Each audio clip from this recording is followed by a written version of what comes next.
नमस्कार दोस्तों, कैसे हो आप सभी लोग। आई होप आप सभी ठीक ठाक और कुशल मंगल होंगे। गाइज, आज का हमारा जो वीडियो है वो मोस्ट इम्पोर्टेंट है।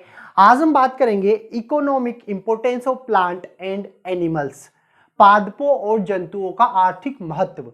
हम बात करें कि कौन कौन से एग्जाम में ये टॉपिक आपके दे रखा है, तो सीईटी के सिलेबस में भी ये टॉपिक आपके हैं। इसके अलावा जितने भी एग्जाम होते हैं सब में यहाँ से क्वेश्चन पुट अप होते हैं।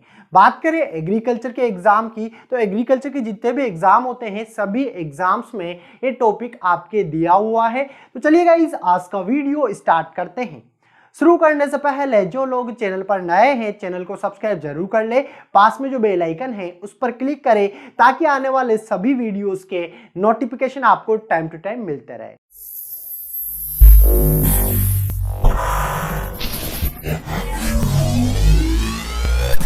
Welcome to captain agro friends.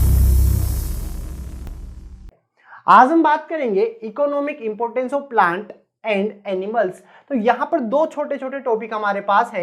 एक तो हम बात करेंगे सबसे पहले पार्ट में पादपों के बारे में, जो प्लांट्स हैं उनका इकोनॉमिक इंपोर्टेंस हम देखने वाले हैं। इसके बाद सेकंड हम लेने वाले हैं जंतुओं का आर्थिक महत्व। अब ये समझने से पहले हम थोड़ा सा पढ़ते हैं इकोनॉमिक बॉटनी क्या होती है। इकोनॉमिक बॉटनी, जिसको हम क्या बोलते हैं, आर्थिक वनस्पति विज्ञान बोलते हैं। क्या बोलते हैं? आर्थिक वनस्पति विज्ञान या वनस्पतिक विज्ञान। तो समझते हैं कि ये क्या होता है। मतलब विज्ञान की एक ऐसी शाखा है जिसके अंदर आर्थिक रूप से जो भी महत्वपूर्ण पादप है उनका तथा उनके उत्पादों का अध्ययन जिस शाखा में किया जाता है उसको कहा जाता है इकोनॉमिक बॉटनी या आर्थिक वनस्पतिक विज्ञान। तो चलिए इसकी परिभाषा हम नोट कर लेते हैं।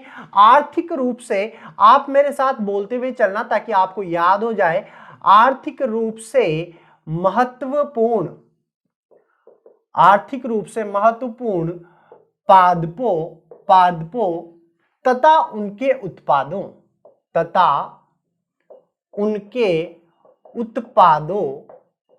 उत्पादों का अध्ययन क्या कहलाता है? आर्थिक वनस्पतिक विज्ञान कहलाता है। आर्थिक वनस्पति विज्ञान कहलाता है। आई होप ये परिभाषा आपको याद हो गई होगी। बहुत आसान है। हमारे जो टॉपिक है, हमारा टॉपिक में क्या है? पादपों का आर्थिक महत्व हम देखने वाले हैं। तो यहाँ पर जो ये शाखा है इकोनॉमिक बॉटनी, इसके अंदर हम क्या करते हैं, जो भी हमारे लिए इंपॉर्टेंट पादप है उनका अध्ययन हम करेंगे और उनसे जो उत्पाद बनते हैं उनका भी अध्ययन हम इसी शाखा के अंतर्गत करते हैं। इसको क्या कहा गया है? इकोनॉमिक बॉटनी कहा गया है। आइए थोड़ा सा इसके बारे में और डिटेल से हम जान लेते हैं। अगर मैं बात करूं पूरे जैव मंडल की, अगर मैं बात करूं तो संपूर्ण जैव मंडल में जितने भी जीव हैं वो सारे के सारे प्रत्यक्ष या अप्रत्यक्ष रूप से पादपों से जुड़े हुए हैं। मैंने क्या कहा, अच्छे से समझना। जो हमारा जैव मंडल है इसमें प्रत्यक्ष रूप से या अप्रत्यक्ष रूप से जितने भी जीव हैं सभी किससे जुड़े हुए हैं? पादपों से जुड़े हुए हैं। इसके अलावा अगर हम बात करें मानव की, अगर हम बात कर ले तो मानव की जो मूलभूत आवश्यकताएं हैं वो क्या है? रोटी, कपड़ा, मकान है। इनकी पूर्ति भी हमें कहां से होती है? पादपों से ही होती है। अगर हम बात करें थोड़ा सा बेसिक, अगर हम देखें, जब इंसान सुबह सुबह उठता है तो सबसे पहले चाय पीता है, ठीक है। तो चाय कहाँ से हमें मिल रही है? ये भी हमें पादपों से मिल रही है। मतलब हम डायरेक्टली या इनडायरेक्टली एग्रीकल्चर से जुड़े हुए हैं। तो चलिए समझते हैं, थोड़ा थोड़ा मैं आपको नोट भी करवाऊंगा और समझते हुए हमें साथ में चलना है। तो सबसे पहला एरो लगाकर आपको लिखना है संपूर्ण जैव मंडल में सभी जीव प्रत्यक्ष या अप्रत्यक्ष रूप से पादपों से जुड़े हुए हैं। इसके अलावा एक और लाइन मैंने आपको बोली थी कि जो मानव है, मानव की मूलभूत आवश्यकताओं की पूर्ति हमें कहां से होती है? पादपों से होती है। तो चलिए अगला एरो लगा के हम लिखेंगे मानव की मानव की मूलभूत आवश्यकताओं की पूर्ति भी पादपों से होती है। किससे होती है? पादपों से होती है। कैसे होती है अभी हम समझेंगे। उदाहरण हम देख लेते हैं यहां पर। उदाहरण, अब मानव की जो मूलभूत आवश्यकताएं हैं वो क्या है? सबको याद होगा, रोटी है, ठीक है, कपड़ा, रोटी, कपड़ा व मकान, ये तीनों मानव की मूलभूत आवश्यकताएं हैं। मतलब ये तो चाहिए ही चाहिए मानव को। तो इन तीनों की जो पूर्ति होती है वो कहां से होती है? पादपों से। जैसे कि हम बात करें रोटी की, भाई रोटी हम किसकी खाते हैं? गेहूं की खाते हैं, मक्का की खाते हैं। तो ये कहां से मिलता है? पादपों से हमें मिलता है। इसके अलावा कपड़े की अगर हम बात करें तो जो कपड़ा बना होता है ये भी किससे बना होता है? जैसे कि कपास हो गया, जूट हो गया, इनके कपड़े बने होते हैं, ठीक है। तो इनकी पूर्ति भी कहां से हमें होती है? पादपों से होती है। इसके अलावा हम बात करें मकान, तो देखो मकान में जो फर्नीचर वगैरह हम लगवाते हैं ये किसके होते हैं? लकड़ी के होते हैं। और लकड़ी हमें कहां से प्राप्त होती है? पादपों से प्राप्त होती है। तो जो मानव की मूलभूत आवश्यकताएं हैं इनकी पूर्ति भी हमें पादपों से प्राप्त होती है। अब आइए थोड़ा सा इसको हम एग्जाम के तरीके से समझते हैं। उदाहरण जैसे कि सबसे पहले हम बात करेंगे खाद्य पादप। किसकी बात करेंगे?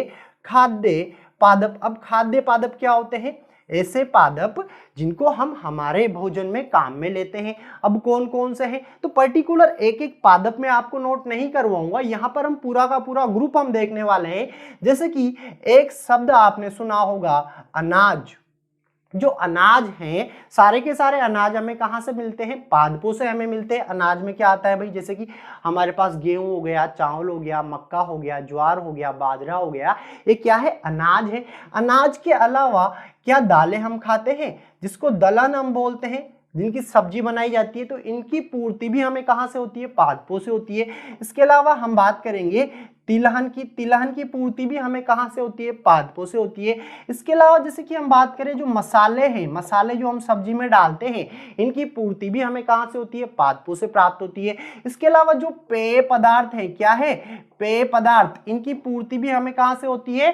पादपों से होती है। इनको डिटेल में भी मैं आपको समझाऊंगा। जैसे कि पेय पदार्थ की हम बात करें तो चाय, कॉफी, इसके अलावा बियर जो बनती है किससे बनती है? सबको याद होगा। तो पेय पदार्थों की पूर्ति भी हमें कहां से होती है? पादपों से होती है। इसके अलावा फल है, क्या है? फल व सब्जियां, इन सब की जो पूर्ति होती है वो कहां से होती है? पादपों से होती है। तो ये तो बात हो गई किसकी? खाद्य पदार्थ की। मतलब यहाँ पर मोटी मोटी जो बात हमने की है, किसकी की है? रोटी की बात की है। जो मानव की मूलभूत आवश्यकताएं हैं, जो खाद्य पादप हैं, उनकी बात हम कर चुके हैं। आइए आगे बढ़ते हैं। इसके अलावा दूसरे नंबर पे हम लेंगे औषधीय पादप। क्या लेंगे?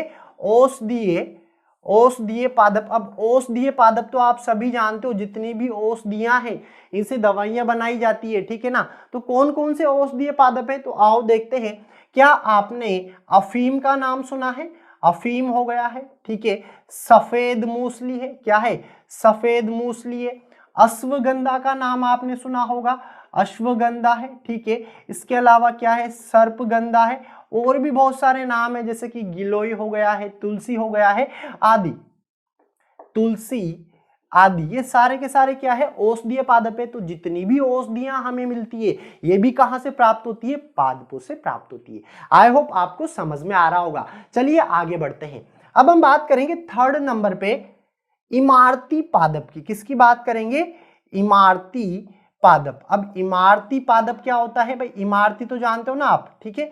इमारत मतलब मकान, ठीक है। तो जो मकान बनाए जाते हैं इनमें जो लकड़ी का प्रयोग किया जाता है उनकी पूर्ति इमारती पादपों से होती है। अब कौन कौन से इमारती पादप है? क्या आपने सागवान का नाम सुना है? सागवान, जिसकी सबसे अच्छी लकड़ी मानी जाती है। अगर आप मार्केट में फर्नीचर लेने जाओगे तो एक तो मिलती है बबूल की लकड़ी है और एक सागवान की लकड़ी है। जो सागवान की लकड़ी होती है इससे जो फर्नीचर बना होता है ना, इसकी प्राइस काफी ज्यादा होती है, ठीक है, क्योंकि ये सबसे अच्छी लकड़ी होती है और इसमें रेसे रेसे रेसे से पाए जाते हैं। इसके अलावा सागवान के अलावा जैसे कि बबूल है, क्या है, बबूल। इसके अलावा शीशम की लकड़ी भी हम काम में लेते हैं। इसके अलावा रोहिड़ा है, क्या है, रोहिड़ा है। आदि पादप हैं जिनसे हम इमारती लकड़ी को प्राप्त करते हैं। तो ये बात किसकी हो गई भाई, मकान की बात हो गई। अब क्या बचा हमारे पास, कपड़ा बचा। अब कपड़े की पूर्ति भी कहाँ से होगी, पादपों से होगी। चलिए कैसे होगी आगे देख लेते हैं। अब हम बात करेंगे रेशेदार पादप या रेशे वाले पादप जिनसे हमें रेशा प्राप्त होता है। अब कौन कौन से पादप है, दो नाम आपने सुने होंगे जो काफी ज्यादा फेमस है। कपास का नाम आपने सुना होगा, कपास व जूट, ये क्या है, रेशे वाले पादप है। और कपास से एक क्वेश्चन कई बार एग्जाम में पूछा गया है कि कपास की खेती के लिए सबसे अच्छी जो मृदा मानी जाती है वो कौन सी मानी जाती है, तो ब्लैक सोइल, काली मृदा सबसे अच्छी मानी जाती है। और जूट जो है इसके बोरे बनाए जाते हैं, आपने देखा होगा किसानों के पास होते हैं, मंडी में भी आपको मिलेंगे, जिनको अनाज भरने के लिए काम में लिया जाता है। तो गाइस ये बेसिक इंट्रोडक्शन था जो मैंने आपको दे दिया है। आई होप आपको अच्छे से समझ में आया होगा। इसमें अगर आपको कोई भी डाउट होता है तो आप मुझे कमेंट करके जरूर बताइए। अगला जो वीडियो आएगा उसमें अच्छे से आपको समझा दिया जाएगा। और हाँ, स्क्रीनशॉट लेते रहिए भाई, बाद में आप नोट कर सकते हो, ठीक है। चलिए आगे बढ़ते हैं। अब यहाँ पर हम एक पर्टिकुलर ग्रुप को अच्छे से लेने वाले हैं। जैसे कि हम बात करेंगे अनाज की, बात करेंगे सबसे पहले, फिर बात करेंगे दलहन की, तिलहन की, फिर हमारे पास मसाले हैं, पेय पदार्थ है, फल सब्जियां, जिसमें हमारा जो खाद्य पादप है ये कंप्लीट हो जाएगा। इसके बाद हम औषधीय पादप लेंगे। इनके बारे में ज्यादा कुछ हमें नहीं जानना डिटेल में, ठीक है। इनके बारे में जो इंपॉर्टेंट पॉइंट है जहां से क्वेश्चन बनता है वही चीजें मैं आपको नोट करवाऊंगा। तो चलिए हेडिंग लगाइए, कुछ महत्वपूर्ण पादपों का समूह। क्या हेडिंग लगाओगे भाई, कुछ महत्वपूर्ण पादपों का समूह। और यहां से क्वेश्चन आपका आता है। जैसे हम बात करें एग्रीकल्चर के अलावा जो एग्जाम होते हैं उनके अंदर बेसिक सा क्वेश्चन पूछता है, जैसे कि इनका साइंटिफिक नेम आपसे पूछ ले, इनका परिवार आपसे पूछ ले, या इनकी कोई एक विशेषता आपसे पूछ ली जाती है। तो हेडिंग लगाओगे महत्वपूर्ण पादपों का समूह, महत्वपूर्ण पादपों का समूह।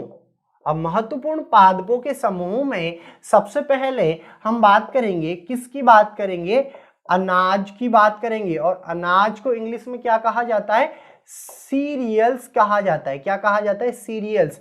और जो सीरियल्स शब्द है इसकी उत्पत्ति रोमन भाषा के सीरीज शब्द से हुई है। किससे हुई है, सीरीज शब्द से, सीरीज। और ये कौन सा शब्द है, रोमन भाषा से लिया गया है, जिसका मतलब क्या होता है, अनाजों की देवी होता है। क्या होता है, अनाजों की देवी। तो यहां पर कुछ अनाज हैं जो आपके सिलेबस में है, आइए उनको देख लेते हैं। भाई अनाज कौन कौन से हैं, क्या आपने गेहूं का नाम सुना है, सुना क्या सर, इसको तो हम खाते हैं।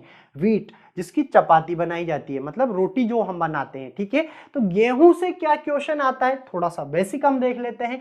इसका साइंटिफिक नेम सबसे पहले आपको याद रखना है, क्या नाम है, ट्रिटिकम, ट्रिटिकम एस्टिवम, इसका क्या है, साइंटिफिक नेम है। यह आपको याद होना चाहिए, कई बार एग्जाम में पूछा गया है। याद करने का सिंपल सा तरीका है, जब भी आप गेहूं की रोटी खाओ तो बोलो कि यार आज ट्रिटिकम एस्टिवम की रोटी बनी है, ठीक है। आइए आगे बढ़ते हैं। इसके अलावा दूसरे नंबर पे हम बात करेंगे किसकी, धान की बात करेंगे, चावल की बात करेंगे। अब चावल का साइंटिफिक नेम क्या होता है, ये भी आपसे पूछा जाता है। इसका साइंटिफिक नेम क्या होता है, ओराइजा, ओराइजा सेटाइवा, आपको याद रखना है। क्या याद रखना है, ओराइजा, ओराइजा सेटाइवा। भाई ये बिल्कुल कॉमन नाम है जो हर एग्जाम में पूछे जाते हैं, ट्रिटिकम एस्टिवम, ट्रिटिकम एस्टिवम। चलिए आगे बढ़ते हैं। इसके अलावा थर्ड नंबर पे हम बात करेंगे मक्का। मक्का की अगर मैं बात करूं तो इसको मेज इंग्लिश में कहा जाता है, और इसका जो साइंटिफिक नेम है वो क्या है, वो है जिया मेज। क्या है, जिया मेज। बहुत आसान है, जिया मेज, ये आपको याद रखना है। इसके अलावा हम बात कर लेते हैं फोर्थ नंबर पे बाजरा की, हम बात कर लेते हैं। बाजरा जिसको हम इंग्लिश में बोलते हैं पर्ल मिलेट, क्या बोलते हैं, पर्ल मिलेट बोलते हैं। इसके साइंटिफिक नेम की अगर हम बात करें तो क्या है, पेनिसेटम, पेनिसेटम टाइफोडियस या फिर पेनिसेटम अमेरिकनम भी मिल जाएगा। पेनिसेटम टाइफोडिस या फिर पेनिसेटम अमेरिकनम भी आपको इसका साइंटिफिक नेम मिल जाएगा।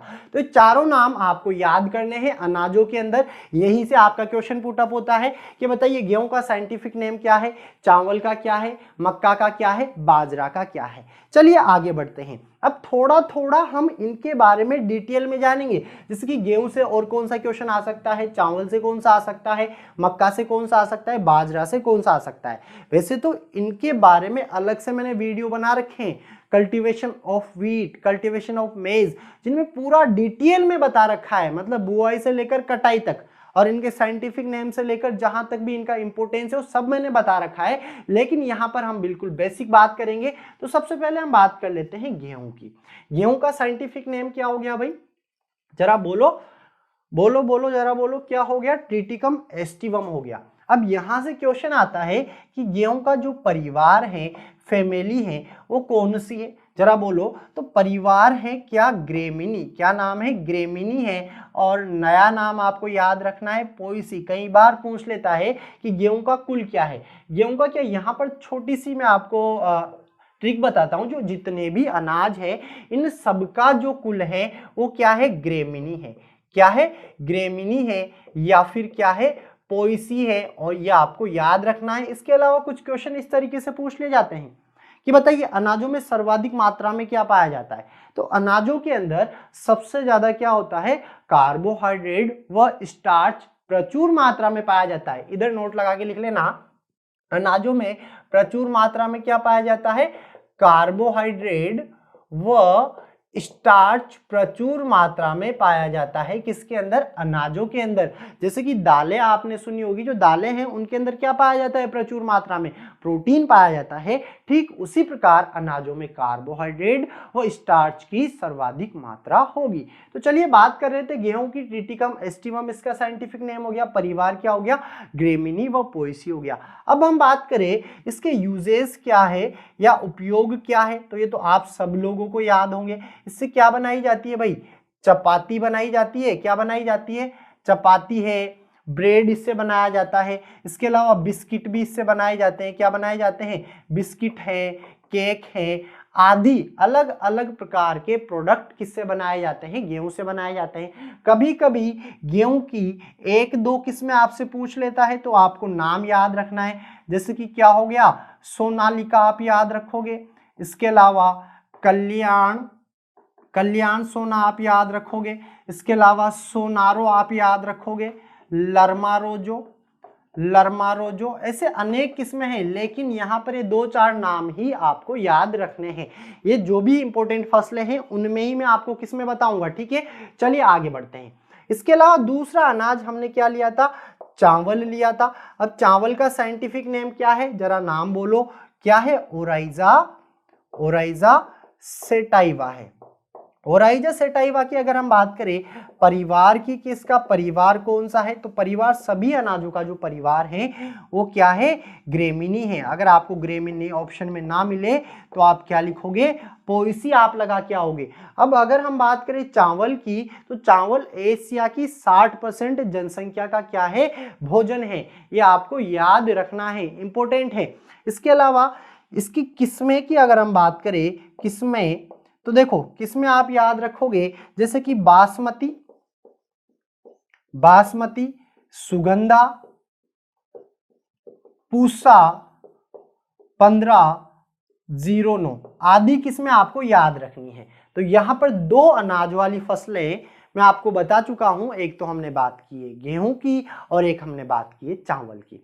आइए आगे बढ़ते हैं। इसके अलावा दो फसलें और है हमारे पास अनाज वाली, कौन कौन सी है, जरा नाम बोल दो भाई, मक्का और बाजरा है। अब मक्का और बाजरा की अगर हम बात करें तो इंपॉर्टेंट है, तीसरे नंबर पे हम बात करेंगे मक्का साइंटिफिक नेम बोलो, जिया मेज। क्या हो जाएगा, जिया मेज हो जाएगा। फैमिली की अगर हम बात करें, परिवार क्या होगा, तो परिवार क्या होगा, ग्रेमिनी होगा। क्या होगा, ग्रेमिनी या फिर पोएसी होगा। क्या होगा? ग्रेमिनी या पोएसी होगा। और याद रखना जो मक्का है इसको क्या कहा जाता है? तो अनाजों की रानी इसको कहा जाता है, ये आपको याद रखना है। इसके अलावा मक्का से क्या क्या बनाया जाता है तो सबको याद होगा, ठीक है। जो पॉपकॉर्न वगैरह आप खाते हो ना, ये किससे बनते हैं? मक्का से बनाए जाते हैं। आइए आगे बढ़ते हैं। एक और फसल की हमने बात की थी, किसकी बात की थी? बाजरा। और बाजरा में ज्यादा कुछ आपको याद नहीं रखना, इसका नाम आपको याद रखना है पेनिसेटम टाइफोइडिस। क्या नाम है? पेनिसेटम टाइफोइडिस। इसका साइंटिफिक नेम आपको याद रखना है। परिवार क्या हो जाएगा इसका? ग्रेमिनी और पोएसी हो जाएगा। बात करें, कई बार यहां से कुछ क्वेश्चन आते हैं जो बिल्कुल बेसिक है, जैसे कि हमने जो फसलें पढ़ी है, एक तो हम पढ़ के आए अभी जस्ट गेहूं है, इसके अलावा धान है, इसके अलावा मक्का है और इसके अलावा बाजरा है। अब एक बेसिक सा कॉमन क्वेश्चन मैं आपसे पूछता हूं, हम बात करें कि गेहूं कौन से सीजन में उगाया जाता है, कौन से ऋतु की फसल है? तो आपका आंसर क्या होगा? रबी की फसल है। ये वर्गीकरण भी मैं आपको बता चुका हूं पहले। हम बात करें धान कौन से सीजन में उगाया जाता है? तो खरीफ में उगाया जाता है। किस में उगाया जाता है? खरीफ में। हम बात करें मक्का, ये भी किस में उगाया जाता है? खरीफ में। हम बात करें बाजरा, तो ये भी किस में उगाया जाता है? खरीफ में उगाया जाता है। तो ये सीजन भी आपको याद रखना है। अगर ये सीजन आपको याद नहीं होता है, बिल्कुल जो कॉमन क्वेश्चन आता है ना एग्रीकल्चर के अलावा जितने भी एग्जाम होते हैं उनमें आपसे ऋतुएं पूछी जाती है कि बताइए ये कौन से सीजन की फसल है या इस फसल को कौन सी ऋतु में हम उगाते हैं। तो अगर आपको ये देखना है, आप मुझे कमेंट करके बता दीजिए, अलग से एक वीडियो मैं आपको प्रोवाइड करवा दूंगा जिसके अंदर हम जितनी भी फसलें हैं सबका सीजन हम देख लेंगे ट्रिकली तरीके से, ताकि आपको आसानी से याद रहेगा। तो गाइस आई होप आज जो भी हमने पढ़ा है पादपों का आर्थिक महत्व, जिसके अंदर सिर्फ हम अनाज पढ़े हैं अब तक, ठीक है। अनाज के बाद दलहन, तिलहन, पेय पदार्थ, सब्जियां और फल की हम बात करने वाले हैं। तो ये हमारा पार्ट 1 था। क्या था? Part 1, economic importance of plant and animals part 1। अगर आप लोगों को ये वीडियो अच्छा लगा हो तो आप इसको लाइक करें, अधिक से अधिक शेयर करें, और जो लोग चैनल पर नए हैं चैनल को सब्सक्राइब जरूर कर लें। पास में जो बेल आइकन है उस पर क्लिक करें ताकि आने वाले सभी वीडियोस के नोटिफिकेशन आपको टाइम टू टाइम मिलते रहे। और हाँ, इसका पार्ट 2 जिसको भी चाहिए कमेंट बॉक्स में पार्ट 2 जरूर लिखें ताकि मैं जल्दी से जल्दी आपके लिए पार्ट 2 लेकर आ सकूं। हम मुलाकात करेंगे अगले वीडियो में। तब तक आप सभी को मेरा राम राम, नमस्कार, जय जवान जय किसान, जय हिंद फ्रेंड, बाय बाय।